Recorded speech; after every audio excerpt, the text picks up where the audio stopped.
Olá, pessoal, a disciplina de exegese do Novo Testamento. Sou o professor Clóvis.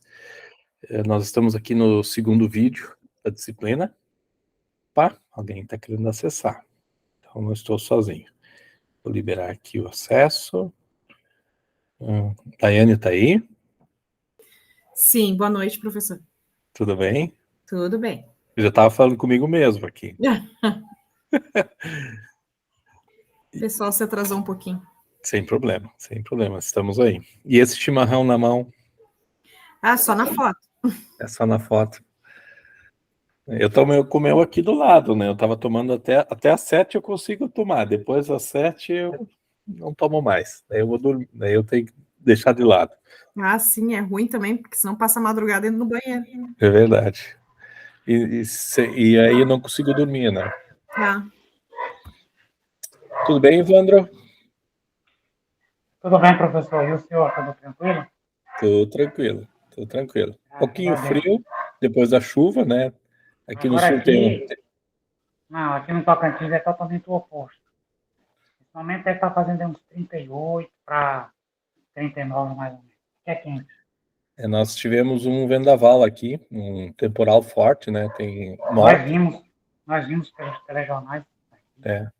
Estamos aqui. Pessoal, vamos conversar sobre a segunda parte da disciplina de exegese, tá? Que é a questão do texto de Gálatas. É isso, né? Estou certo?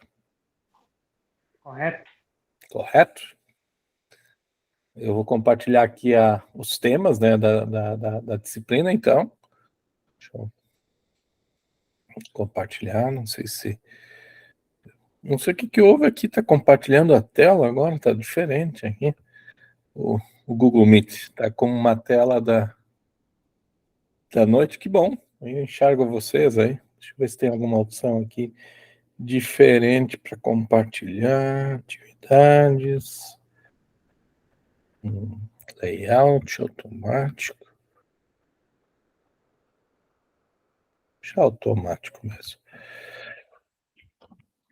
Bom, o tema da quarta semana até a sexta, que são os que nos interessam agora, né? Para falar um pouquinho sobre Gálatas 1.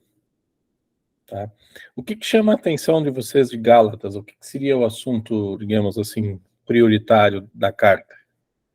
Se vocês fossem escolher.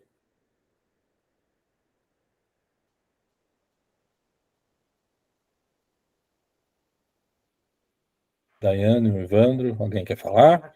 O que vocês lembram? Acredito que Paulo combatendo um falso evangelho que, por sinal, estava sendo semeado nos seus dias, ali naquela região da Galácia, tentando dissuadir os cristãos novos convertidos a voltarem às práticas judaizantes.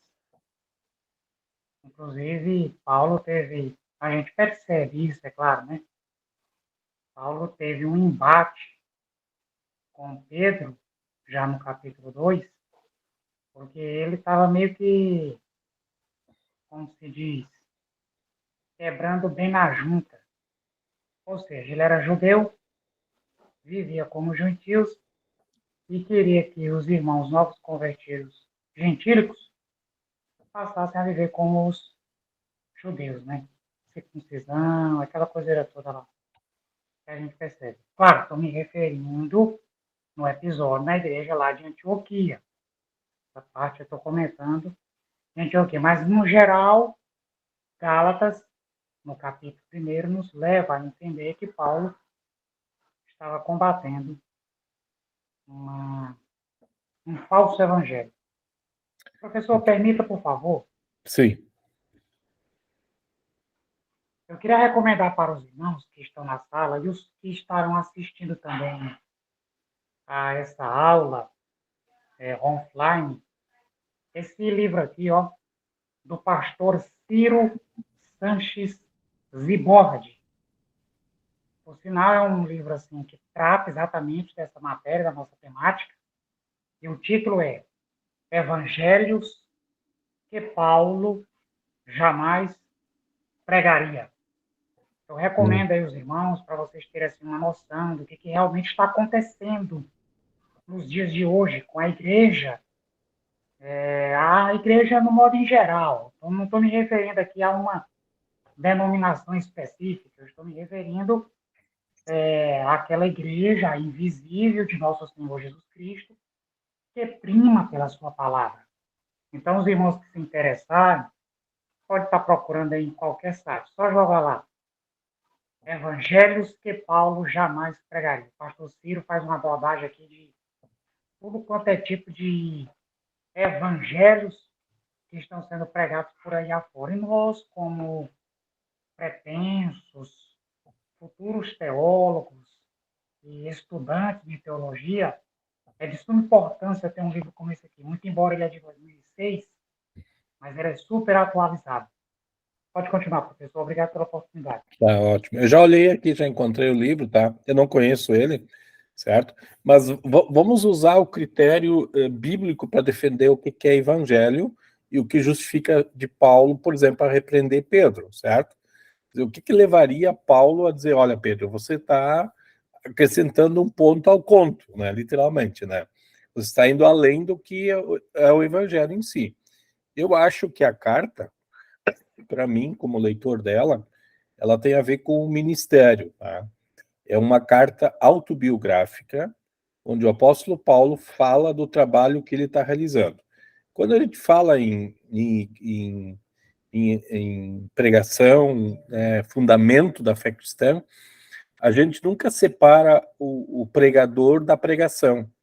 Tá? A gente pode dizer, né, a gente, como a maioria dos protestantes, quando Jesus fala para Pedro sobre essa pedra, e a gente diz que é só a mensagem e não Pedro, não tem como alguém não falar, abrir a boca e se manifestar. Tem que ter alguém, certo?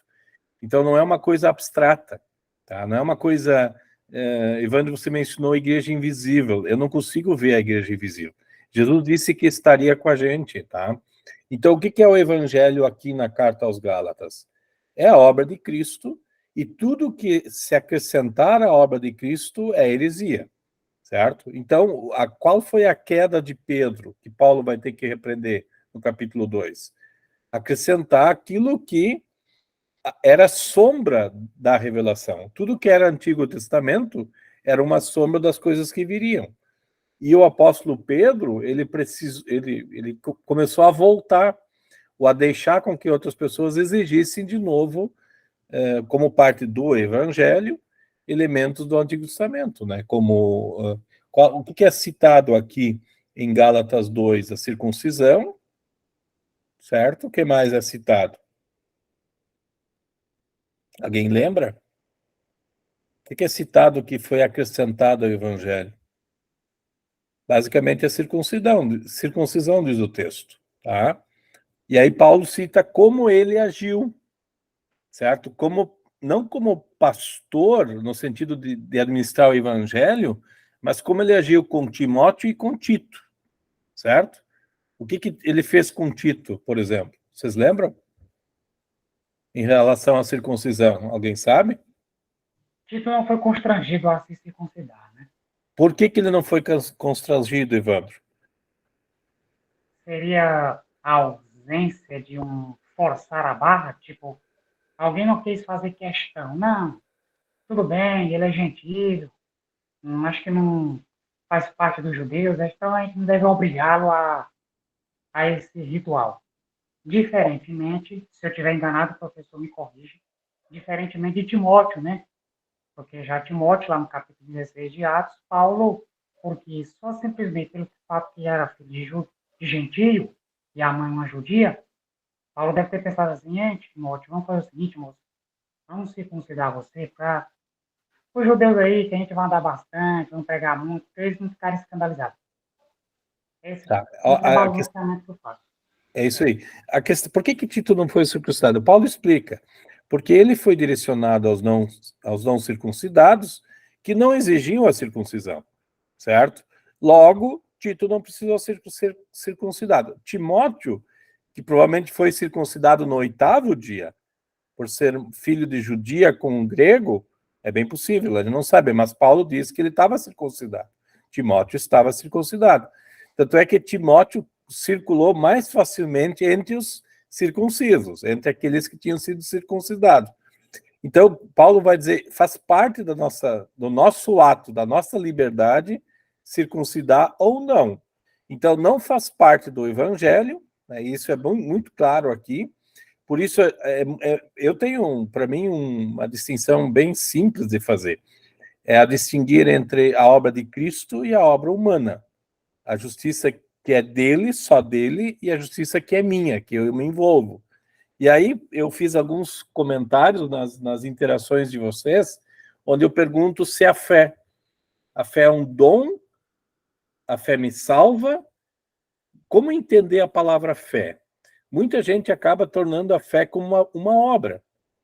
Muito protestante diz que a justificação pela fé, ela é minha, realmente ela é, mas ela não me salva. Quem é que me salva?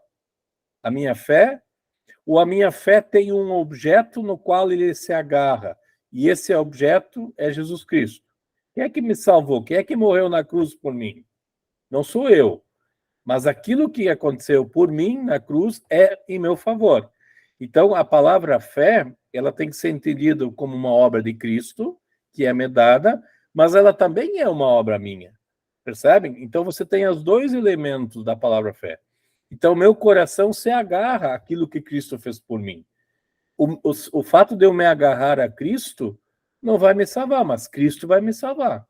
Então, isso é o evangelho. Então, nós temos que fazer uma distinção.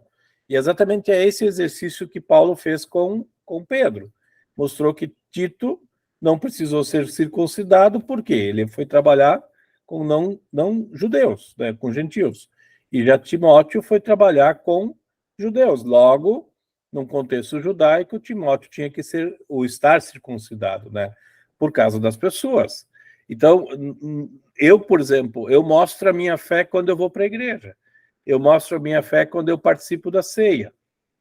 O que me salva? Não é o meu caminhar até a ceia ou até a igreja. Isso não me salva. Isso é reflexo do amor de Deus por mim, porque eu encontro lá a salvação. A salvação está lá onde Cristo está. Então, Paulo faz essa conexão, e esse para mim é o grande assunto da carta, diz respeito ao ministério de Paulo. É uma carta autobiográfica, onde Paulo está falando do que ele estava fazendo. Ele não estava pregando de si mesmo, ele estava pregando a Cristo. Olá, Claudimir, tudo bem? Olá. Tudo bem, professor.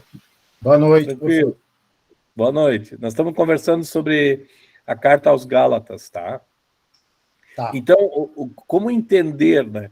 Não sei se vocês lembram de um outro incidente onde Pedro também teve dificuldades com relação a essa questão das práticas, né? Prática humana e prática divina, né? Vamos fazer... Eu estou distinguindo, não estou separando, tá? Eu não estou dizendo que a fé não... Não, nós temos fé, nós não somos um pedaço de pedra, nem um pedaço de pau, né? Nós somos gente viva, que se agarra, que diz assim, Deus, eu quero lutar por ti, tá? Mas esse meu lutar é obra do Clóvis, não é obra de Cristo. A obra de Cristo que me salva. Vocês lembram de um outro incidente onde Pedro teve dificuldades? Ele não sabia distinguir o que era a obra de Cristo e o que era a obra humana? Que é exatamente o mesmo contexto aqui que Paulo tem com ele. Professor e colegas, tem o fato de quando Jesus disse para ele o que iria acontecer, que ele deveria ser crucificado e morto, e aí ele humanamente falou, não, isso não vai acontecer com o senhor, e aí Jesus responde para ele assim, afasta-se de mim, Satanás. Ali, Claudimir, ali tem isso é Mateus, né? Onde, num momento anterior, Pedro tinha dito, tu és o filho do Deus vivo, e aí Jesus disse sobre esta confissão, ou você vai ser a... Hoje nós estávamos conversando sobre isso na reunião dos professores, inclusive o professor Gerson estava com a gente sobre isso. A gente diz que não é a pessoa, mas a pessoa está envolvida. Ninguém faz uma confissão assim ao léu, sem ter concreto. Então, a gente não diz que a pedra que Pedro confessou é o Papa, a gente não diz isso, certo? a pessoa do Papa. Mas quando Pedro abre a boca, Jesus diz, isso de fato é sobre esta pedra eu vou edificar a minha igreja, certo? Aliás, Jesus é a pedra principal, o ministério continua. Jesus é a pedra angular. E nós somos pedras vivas. Jesus não diz isso sobre nós? E vamos produzir? Sim. Então, não tem nada abstrato do ministério, é bem concreto, certo? Então, Pedro tem que estar envolvido. Mas, Claudemir, logo no mesmo texto, Pedro não quer que Jesus morra. Aí Jesus diz, arreda-te, Satanás. Quer dizer, a mesma pessoa pode abrir a boca e dizer, tu és o filho do Deus vivo, e um instante depois ele vai dizer, não, tu não vai morrer, certo? Isso está lá em Mateus. Mas eu estava me lembrando de um outro incidente que acontece com Pedro, quando ele é levado na casa de Cornélio. Lembra lá em Atos? Que ele é para consumir a comida que era proibida no Antigo Testamento. Não sei se vocês lembram. Atos 10, se não me engano. Vocês lembram o que aconteceu? Professor. Sim. Fala, Claudio. Está cortando, não sei se é a minha conexão. Tem um outro episódio também, que os discípulos não entenderam também. Quando... Tá me ouvindo agora? Claudemir, eu não estou te escutando, não sei se... Está cortando bastante a conexão. Eu também confirmo, Claudemir, a sua conexão está cortando, está picotando bastante. Quem sabe tu desliga o vídeo, Claudemir.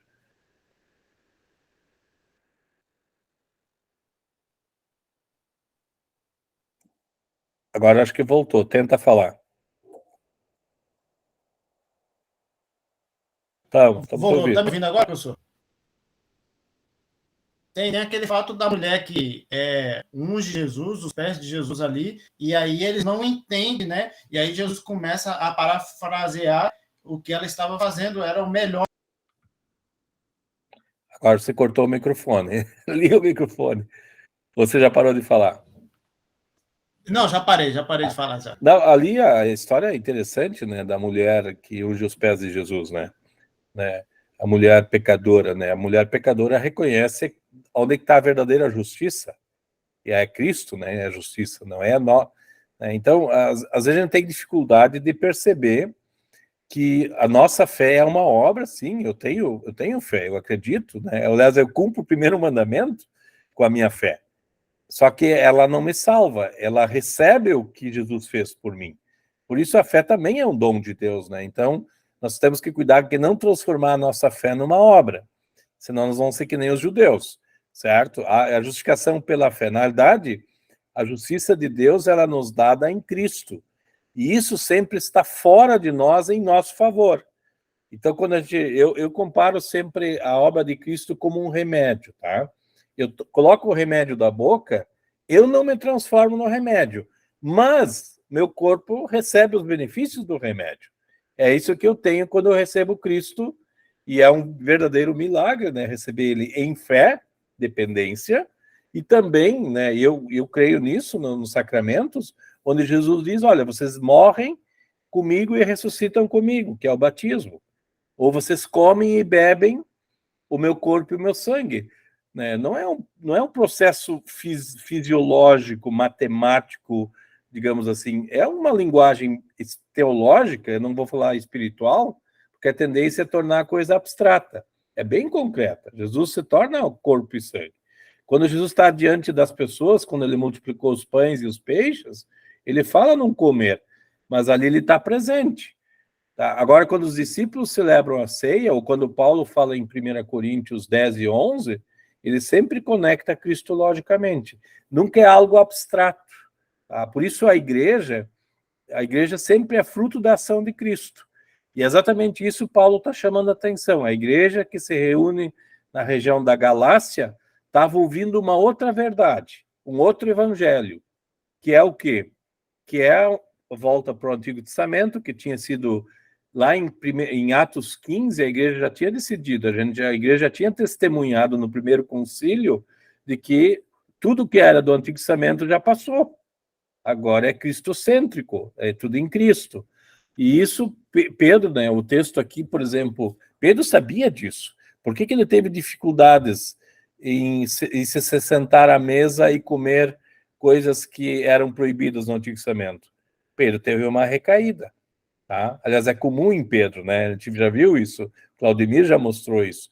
Pedro é um cara que é difícil, né? Ele tem seus momentos difíceis, por isso ele diz lá para Paulo que aquilo que, aliás, ele disse isso em outro momento, que o que Paulo fala é difícil, porque é exclusivamente cristológico, não tem nada a ver com a gente recebe, né? Então, Senhor, nunca comi nada que fosse impuro e imundo. Quem é que determina algo impuro e imundo? Né? A impureza, a imundícia está na gente. Cristo é que nos torna puro, né? Não considere impuro aquilo que Deus purificou. Quem é que purifica a nossa vida? É o próprio Deus. Ou como diz Jesus para Nicodemos, nascer de novo. Isso é nova vida. Então nós vamos continuar ainda com as impurezas da vida, né? É o exemplo bem típico de Pedro. Ele, no momento, ele diz uma coisa que Deus diz amém, Deus, Jesus diz, e no outro momento ele é visto como inimigo. Tá? Então essa é a luta de Pedro na vida, assim, e aqui aparece de novo, né, no texto de Gálatas, né. O que mais chama a atenção de Gálatas? Que vocês têm aqui? Eu vou abrir Gálatas aqui. Já que não há outro evangelho.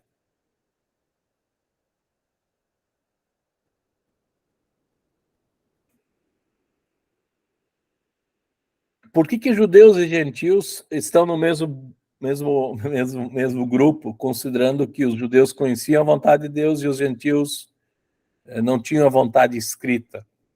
Como é que Paulo argumenta em outro momento dizendo que eles são iguais? O que vocês acham?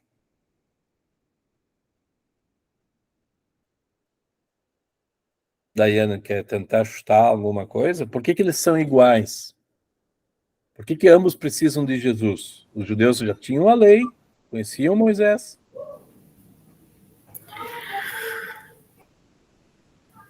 Daiane. Deixa eu pensar um pouco. Por que eles... Sim, por favor. Desculpa, professor, faz a pergunta de novo. Eu acabei recebendo uma chamada aqui, não entendi. Desculpa, viu? Paulo vai dizer que Paulo é um apóstolo tanto para judeus, que tinham a lei, certo? Como para gentios que não tinham a lei escrita, certo?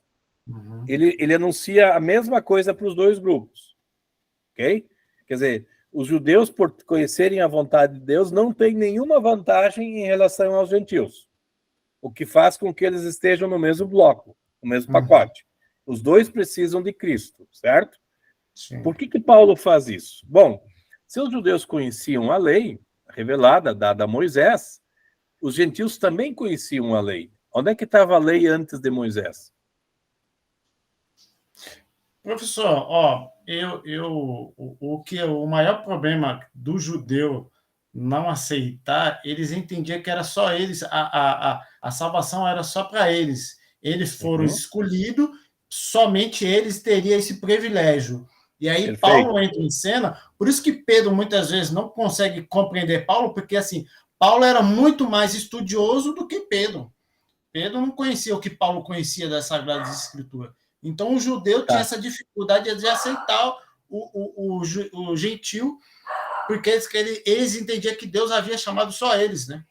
Perfeito. Aí você vai ter um problema, Claudemir, e você chegou na jugular, que muita gente vai se achar assim, que Jesus é só dos cristãos, certo? Só os judeus teriam. Como é que um gentil conhecia a vontade de Deus? Onde é que ela estava escrita antes de ser revelada no Monte Sinai? Por isso a promessa não é só para os judeus. A promessa foi dada para quem? Foi dada para Abraão, né? Adão, não, para Adão. Adão, é verdade. Adão. A promessa é dada para Adão. Logo, Adão conhecia a vontade de Deus. E Adão os gentios são descendentes de Adão também. Os judeus são descendentes de Abraão. E outra, professor, e isso é uma verdade pura. se nós pensarmos a fundo, porque assim, não existia o povo judeu naquela época. Então, Adão, até mesmo como Abraão, não existia o judaísmo, né, na realidade. Então, isso também nos mostra que é para todo mundo a salvação, não é só para um grupo. Deus chamou um grupo específico para que anunciasse o evangelho para os outros povos, expandisse o evangelho. Mas não quer dizer que só eles iam ter os privilégios, mas o privilégio era para todos. Como é que se chama esse povo no Novo Testamento? Em vez de ser chamado de judeus, os judeus nos sinóticos e nas cartas de Paulo, eles são meio que inimigos, certo? Eles não são aliados, né? Mas eles são chamados de forma diferente no Novo Testamento. Até tem um nome, um livro bíblico que tem o nome deles. Em vez de judeus, eles são chamados de... Tem um livro do Novo Testamento com o nome de Hebreus, tá? São os hebreus, certo? Então, os descendentes de Abraão são os hebreus. E, nesse sentido, nós somos o verdadeiro Israel do Novo Testamento, tá? Não no sentido de comparar com os gentios, mas os verdadeiros descendentes de Abraão são vistos à luz de Cristo e não à luz do judaísmo, certo? Sim, Daiane? Não, professor, só falando a respeito daquilo que o senhor estava dizendo, dos judeus e os não-judeus, é bem o que diz ali, eu estou lendo na Nova Tradução, né, mas é bem o que diz o versículo 17 de Gálatas 2, onde diz, ao procurarmos ser aceitos por Deus, por estarmos unidos com Cristo, fica claro que somos todos pecadores como os não-judeus. Mas será que isso quer dizer que Cristo trabalha em favor do pecado? Claro que não. Se eu, depois de ter destruído a lei, começar a construí-la de novo como meio de ser aceito por Deus, aí sim fica claro que eu havia quebrado a lei. Pois quanto à lei estou morto, mas morto pela própria lei. A fim de viver para Deus, eu fui morto com Cristo na cruz. E logo já não sou eu quem vivo, Isso. mas Cristo vive em mim, continua o texto, certo? E a vida que vivo agora, eu a vivo pela fé no Filho de Deus que me amou e se deu a si mesmo por mim. Tá, ok, essa linguagem que o apóstolo Paulo tem de batismo, tá? Se nós olharmos para Romanos, essa linguagem, nós somos mortos e ressurretos em Cristo. É uma linguagem teológica, ela não é uma linguagem metafísica ou fisiológica ou filosófica. É assim que Deus resolveu nos salvar, no Filho, certo? Então, eu sempre brinco com a história de Noé. Quem salvou Noé?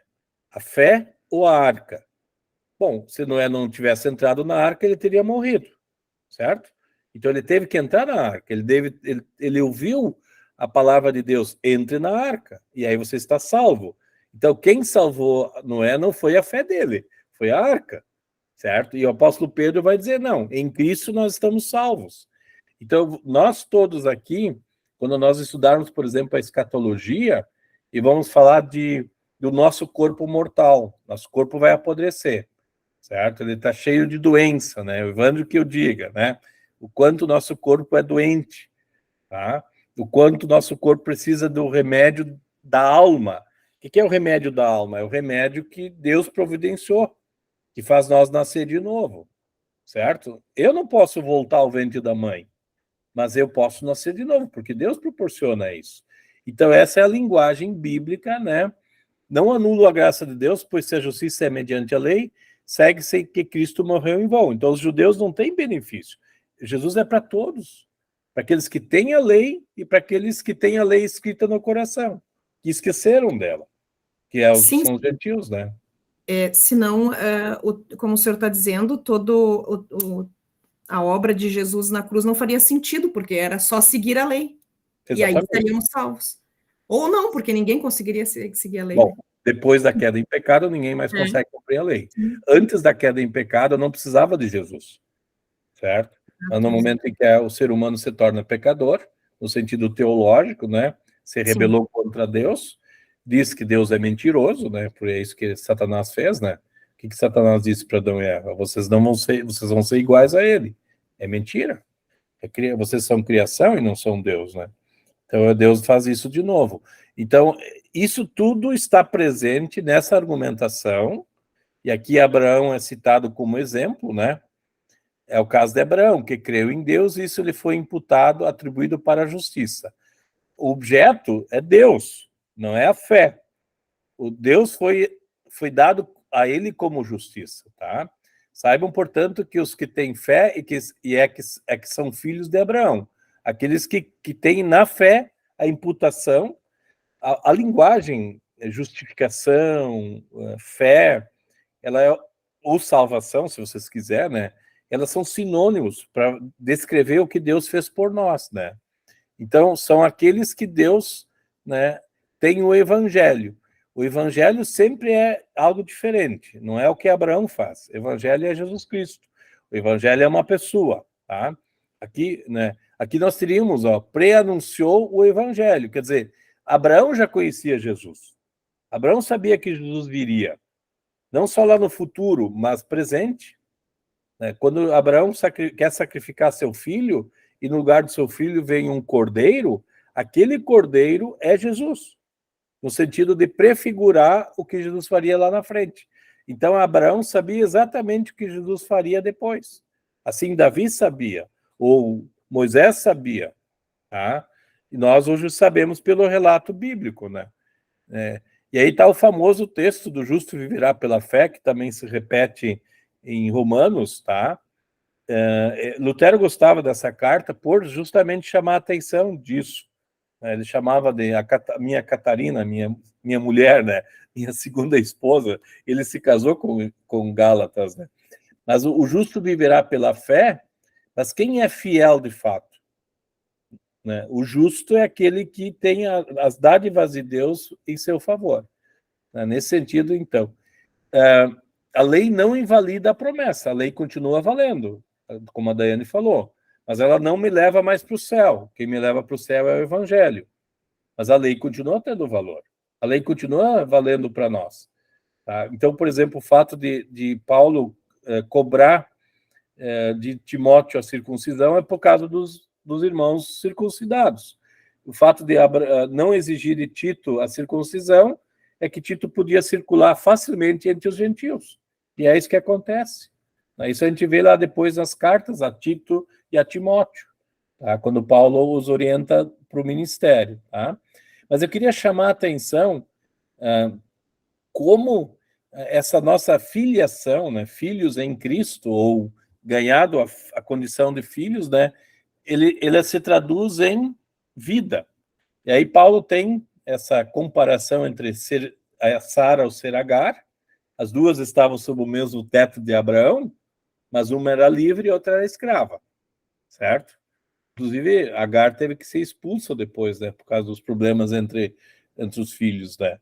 Mas a liberdade cristã, o que é essa liberdade? Esse é o grande capítulo aqui, Gálatas 5.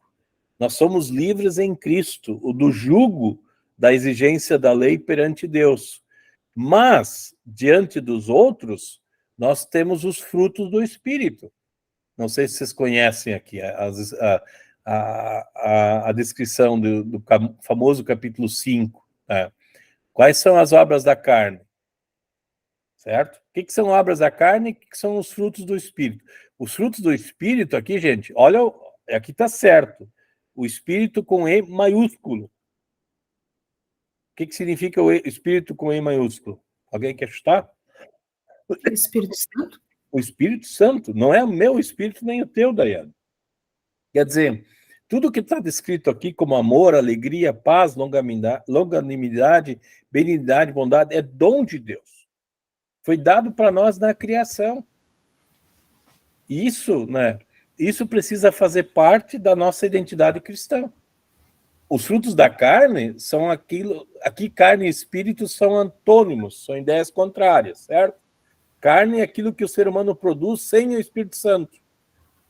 Sem o Espírito Santo. E os frutos do Espírito são aqueles que o Espírito Santo nos deu quando nos criou. E que Adão jogou fora com a queda em pecado. Então não são os frutos que o Clóvis produz, mas são os frutos que o amor de Cristo produz em nós. Tá? E eles são com E maiúsculo. Essa tradução da Bíblia está certa. É a Nova Almeida atualizada, é a Na que eu estou usando, e ela está certa. Por isso, andemos no Espírito. O que é andar no Espírito? Viver e andar no Espírito. Tem a ver com a palavra de Deus revelada. como ela foi dita lá em Gênesis 1 e 2 para Adão e Eva, mas que agora precisa ser repetida em toda a história bíblica. Por isso nós estudamos teologia, para ouvirmos novamente como viver e andar no Espírito de Deus, e não no Espírito da gente, tá? Claudemir, você quer falar? Não, professor, eu estava olhando, eu tenho uma Bíblia, ela é eu gosto muito da NVI, né? A NVI traz uma reflexão maior, e aí o título dela diz assim, vida pelo Espírito, aí diz assim, por isso digo, vivam pelo Espírito, e de modo nenhum satisfarão os desejos da carne, né? E é interessante quando Paulo fala isso, porque não só Paulo, né, mas o desejo da carne é o nosso desejo, e o desejo do Espírito é o desejo que Deus quer que a gente tenhamos dentro de nós. E Paulo, quando traz isso, nos mostra que sem o Espírito nós somos incapazes sozinhos de ter bondade, longanimidade, benignidade, domínio próprio, mansidão, né? Tudo isso, por nós mesmos, nós somos incapazes de ter. Só temos através do poder do Espírito Santo em nossa vida. Perfeito. E aí, agora eu te pergunto, quando é que o Espírito foi colocado na história da criação? Desde a criação do mundo. Desde Adão e Eva. O Espírito foi colocado, só que Adão e Eva mataram o Espírito quando caíram em pecado, certo? E aí vem Jesus e explica para Nicodemos, agora vocês vão ter que nascer de novo. Só o Espírito Santo pode nos dar essa vida. Então não é uma coisa do Clóvis, é uma coisa que nós ganhamos. Então a obra do Espírito... Desculpa, professor. João Batista, ele batizava com água, e ele disse assim, eu batizo com água, mas ele batizará com o Espírito. Com água e com o Espírito, né? Isso que aconteceu, porque o que o Espírito Santo faz? Primeiro, ele nos dá o dom da fé, nos faz crer em Jesus Cristo, e ao mesmo tempo nos dá a vida que nós tínhamos perdido. Então, se você olhar com calma, amor, alegria, paz, longanimidade, benignidade, bondade, é a explicação dos mandamentos. Não, ele não dá outra agenda para a gente. Ele nos dá aquilo que foi dado na criação. Nós retornamos à criação do Jardim do Éden. Tá? E isso é importante, porque as obras da carne são aquelas que são geradas pelo Satanás na vida da gente. Imoralidade, impureza, libertinagem, idolatria, eles são frutos de Satanás na vida do enganador. Tá? E eles fazem o quê? Eles fazem com que a gente esteja encurvado em si mesmo. Agora, o Espírito Santo nos dá de novo uma vida que Deus deu originalmente e que nós perdemos, mas agora, graças à ação do Espírito Santo, por isso não é uma coisa abstrata, uma coisa espiritual no sentido de fora do mundo, mas no meio, né, do mundo, o Espírito Santo age. Agora eu pergunto para vocês, assim, uma aplicação, né? Quando a gente lê assim na mídia, governo do Rio Grande do Sul, a Justiça do Rio Grande do Sul, né? A Daiane vai lembrar disso, aprovou relações entre um homem e duas mulheres, certo? E aí a gente, mas esse é o fim do mundo. Não, esse é o mundo da carne, certo? Porque Deus não criou a relação entre um homem e duas mulheres, certo? Deus criou uma relação entre Adão e Eva. Não tem uma segunda mulher na história, certo? Por mais que dá para brincar, né? Alguém contou uma vez uma piada de que Adão e Eva tinham a tarefa de cuidar do jardim, né? E aí um dia Adão foi para um lado do jardim e ficou tarde da noite, não conseguiu voltar para casa. E Eva, como boa esposa, ficou preocupada. Onde é que está esse meu marido? Não está em casa, não sei o quê, e assim por diante. Aí passou mais um dia, no final do outro dia, o Adão voltou. E a Eva já reclamou, né? Cara, onde é que tu estava? Não mandou nenhum fax, nenhum e-mail, não fez uma ligação. Daí o Adão disse, não, no lugar onde eu estava não tinha sinal de internet, não consegui mandar, não, brincadeira. Aí eu já inventei o conto. Aí, de madrugada, Adão estranha, cócegas nas costas. Era Eva tentando contar as costelas para ver se não tinha uma segunda mulher, né? Já que Deus tinha criado Eva de uma costela, né? Eu não sou bom piadeiro, tá? Então esquece a minha piada. Mas não tem, veja só. Então, o que é essa imoralidade sexual? A idolatria, certo? Então, se o Espírito Santo não está presente, não esperem outra coisa. certo? A gente julga as pessoas. Nossa tarefa, o Evandro está rindo da minha desgraça, a nossa tarefa é pregar a palavra, não é jogar para o quinto dos infernos, a gente quer salvar o mundo, certo? Então, quando a gente avalia, isso na missão é importante. Nós queremos que a palavra de Deus ecoe na vida das pessoas. Então, em vez de julgar as pessoas, elas estão perdidas já por natureza. Elas não conhecem o Espírito. Então, por isso, alguém mencionou há pouco, né? Se não conhecer o Espírito, se não for batizado no Espírito, né, o Espírito Santo, entrar na vida da pessoa, ela vai para o quinto dos infernos. Então, não espere que uma justiça no Rio Grande do Sul, que não tem cristãos provavelmente entre ela, não vá aprovar o que aprovou, né? Acho que a Daiane deve ter visto isso, né? Não sei se viu, Daiane. Sim, vi sim. Professor, até eu queria ver agora, só voltando ali que o senhor estava falando do fruto do Espírito, né? Que aí começa pelo amor, né? E o senhor disse que seria relacionado aos mandamentos, né? E então, realmente, porque como é dito que o amor, ele, no caso, ele seria o central e ele estaria todo o restante, né? Todo o restante dos outros frutos, né? Que o amor seria o fruto principal do Espírito, não seria isso? Quando o apóstolo Paulo, lá em 1 Coríntios, fala da fé, a esperança e o amor, tá? O amor é o que na Bíblia? O amor pode ser a pessoa de Jesus Cristo, né? Deus é amor, certo? A gente pode dizer isso, né? Quem gosta desse termo é João. João fala isso dessa forma, né? Em 1 João nós temos essa descrição. Em João, é uma personalização do amor, é a pessoa de Jesus Cristo. Em Paulo, o amor é uma relação, por isso tem algo concreto. Deus é amor. Sim, Paulo também tem esse elemento. Mas também é o amor que brota entre nós. Então, eu colocaria a palavra amor como cumprimento do quarto mandamento. Não sei se tu lembras do quarto mandamento. Eu, pelo menos, tenho o amor à autoridade, aquele que vem antes da gente, tá? E ele também é fruto do amor de Deus para conosco, né? Jesus cumpre o que o Pai pede para fazê-lo. E no quarto mandamento, que para mim diz honra o pai e mãe, para mim é amor, tá? Alegria, paz, para mim tem a ver com o quinto mandamento, longanimidade, uma vida longa, não matarás, certo? O que é não matar? Tentar ajudar o próximo a viver da melhor forma possível. Benignidade, bondade, fidelidade, tá? Mansidão, domínio próprio. Domínio próprio tem a ver com os últimos mandamentos, né? Não pegar do próximo nem a esposa e nem os bens. Cada um fique com a sua parte. Não sei se entendeu. Então eu vejo aqui os mandamentos, digamos, Agostinho vai dizer que são da segunda tábua, né? Do quarto em diante, tá? E é exatamente esses que nós somos ativos como cristãos, tá? Nós podemos ter domínio. Eu vejo a história, por exemplo, um personagem bíblico que teve domínio próprio e não pegou a esposa do próximo. Você tem algum elemento, um personagem bíblico assim? Josué. José no Egito. José, isso, perdão. José no Egito tem domínio próprio. Por quê? Ele não pegou a esposa de Potifar. Lembra? Já Davi tem problemas, né? Sim. Davi olhou para cima da cerca e viu a Batseba e queria ela. E fez de tudo para tê-la. Ele quebrou o mandamento. Aí é o desejo da carne, né, professor? Esse é um desejo da carne. Quer dizer, não é Deus que está por trás. O desejo da carne tem a ver com o ser humano sem Deus, tá? Então é o ser humano com Satanás, certo? Eu até anotei uma frase, foi num dos vídeos do professor Gerson, que ele disse que as obras da carne é um princípio que provém do ser humano, produzidas em mim, independente de Cristo. Perfeito, tá correto.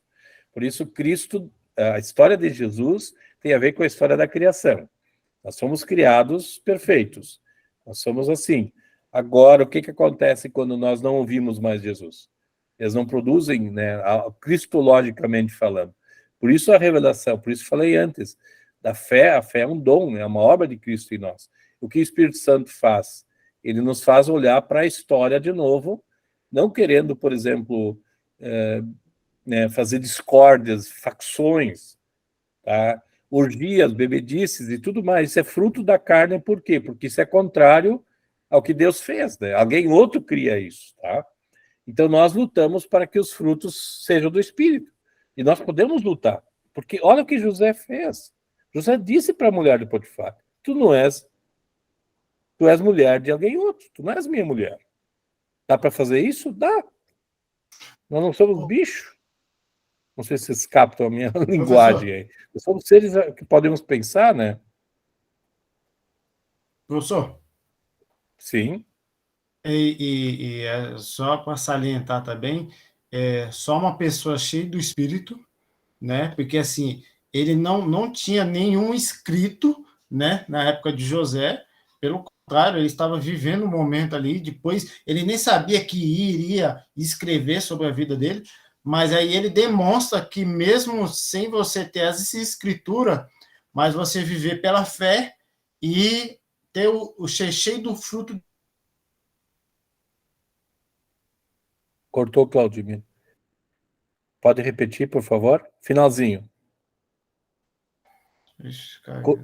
Não, cortou, agora voltou. Tenta de novo. Tá ouvindo agora? Agora sim. Tá, então eu comentei sobre José, porque José não tinha os escritos como nós temos hoje, né, a palavra de Deus, Sim. e ele próprio ele viveu e demonstrou para nós que o que é viver pela fé e ser cheio do Espírito Santo, porque ele teve uma vida...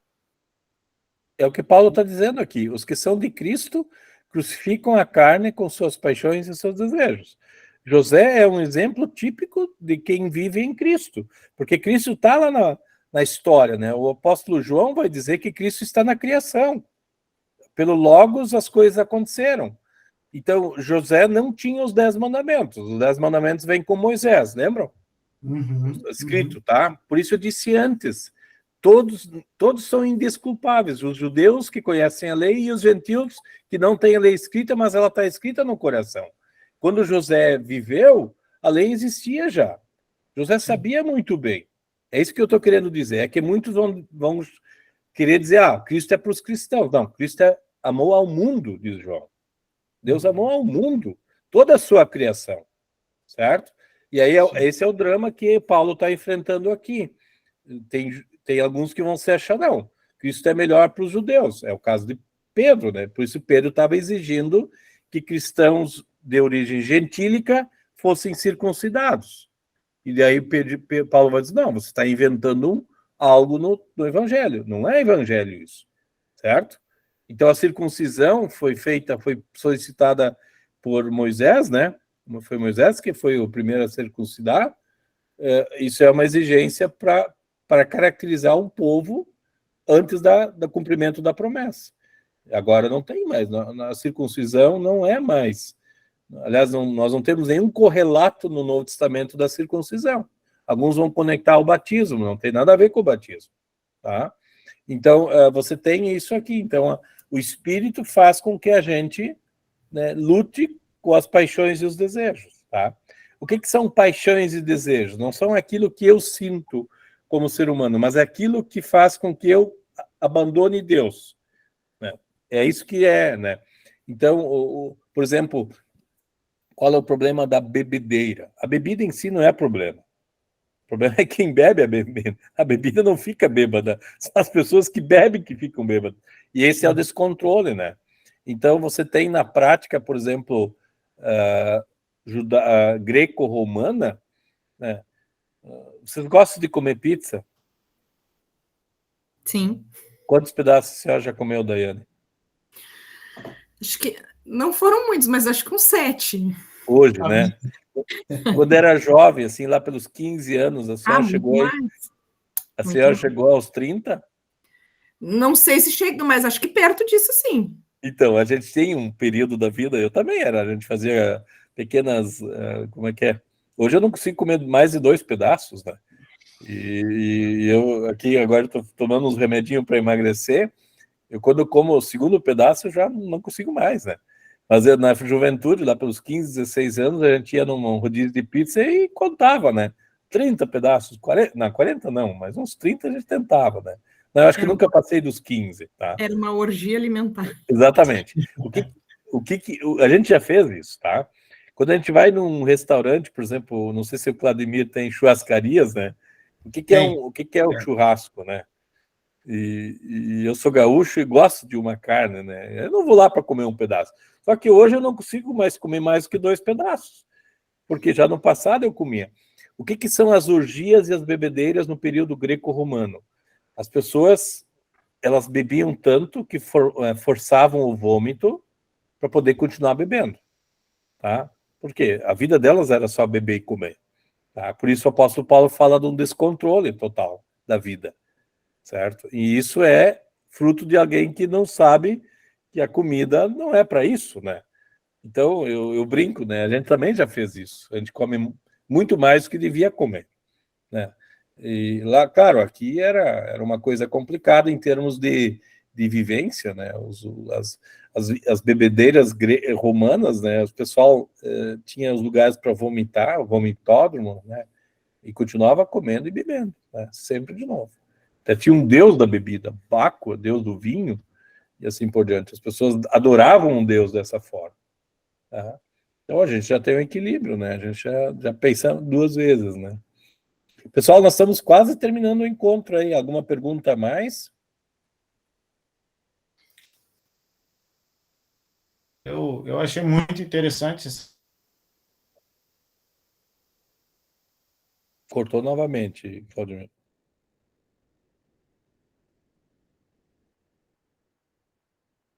Não te ouvimos, lamentavelmente. Tá difícil a internet.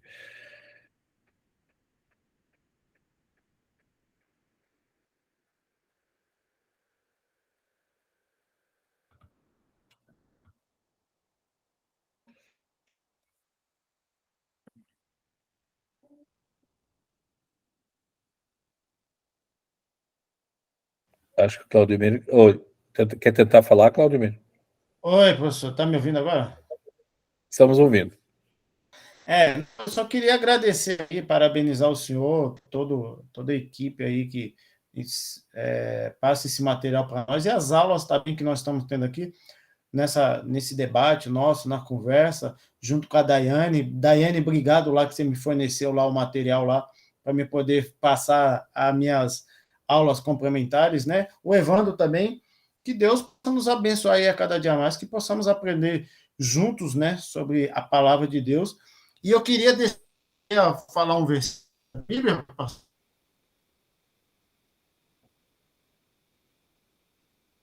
Está cortando, Claudemir, de novo. Você quer falar um versículo bíblico? Qual é?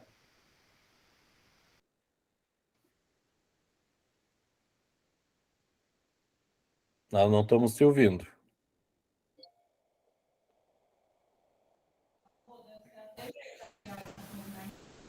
Acho que agora voltou. Agora voltou. Tenta novamente. Eu estava no versículo aqui bíblico, né?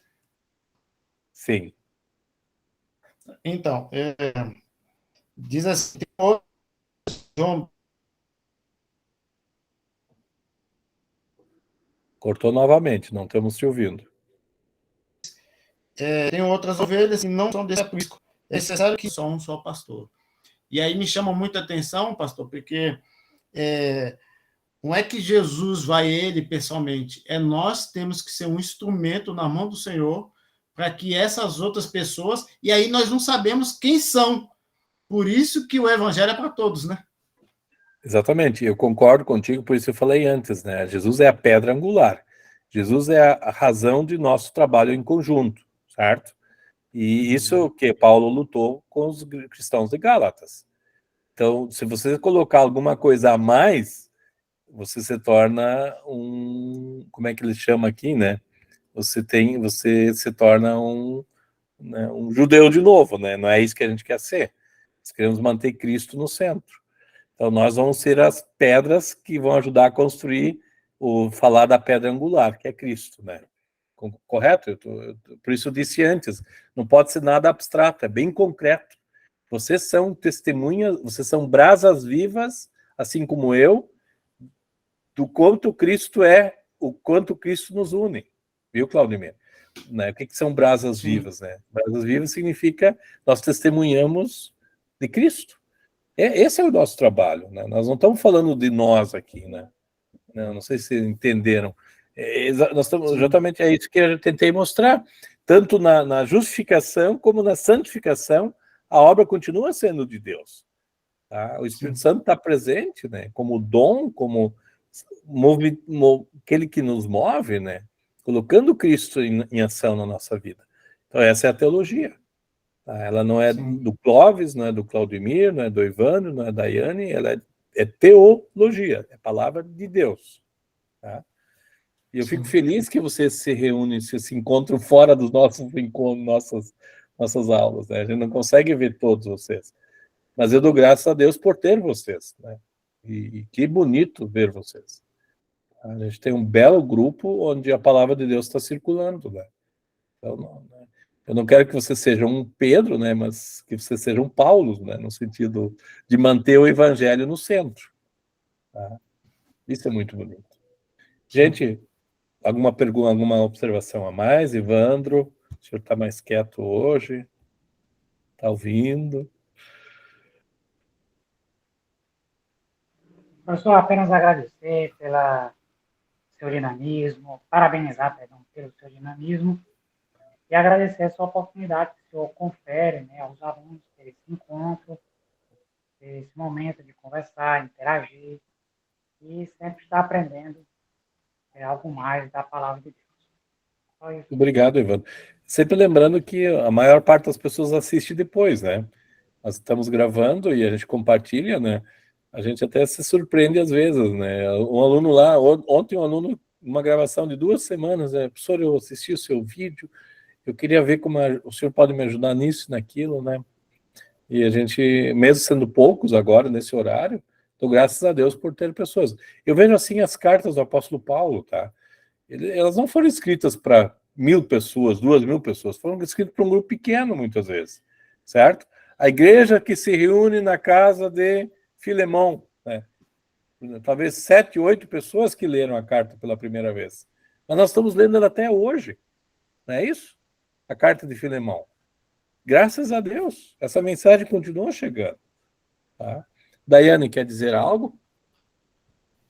Não tem nada, só ansiosa para fazer a segunda prova e ansiosa para ver a nota da primeira prova. Ixa vida, eu não sei de nada. As notas sempre são um dilema, né? Eu também sou assim, né? A gente quer sempre ter uma notinha, né? Mas entre mortos e feridos, todos estão vivos, tá? Os mortos ressuscitaram e os feridos foram curados, tá? Menos mal. Brincadeira. Mas essa disciplina ainda foi organizada pelo professor Gerson, tá? Eu comentei com vocês que eu estava com ele hoje à tarde, nós tínhamos reunião de professores, tá? Ele continua, eu continuo no Seminário Concórdia, ele também. O professor Anselmo também estava com a gente hoje à tarde. Então, a gente continua junto no processo, né? Ele, o professor Gerson e o professor Anselmo são responsáveis pela faculdade presencial, né? A gente está separando um pouquinho o grupo, né? Eu vou cuidar mais da modalidade EAD, juntamente com o professor Max, o professor Thomas deve voltar e assim por diante. E a gente, então, continua junto, continua no mesmo projeto, tá? A gente vai continuar usando o material do professor Linda, do professor Anselmo também, e a gente vai continuar o projeto em si, né? A gente quer vocês formados e também com teologia, não só o canudo, mas também com uma caminhada teológica significativa. Que Jesus acompanhe, tá? Eu preciso desligar porque eu tenho uma outra live agora, às 8, tá? Né? E que a gente possa se ver e estou à disposição de vocês, tá bom? Muito obrigado. Vou parar a gravação para poder compartilhar lá depois.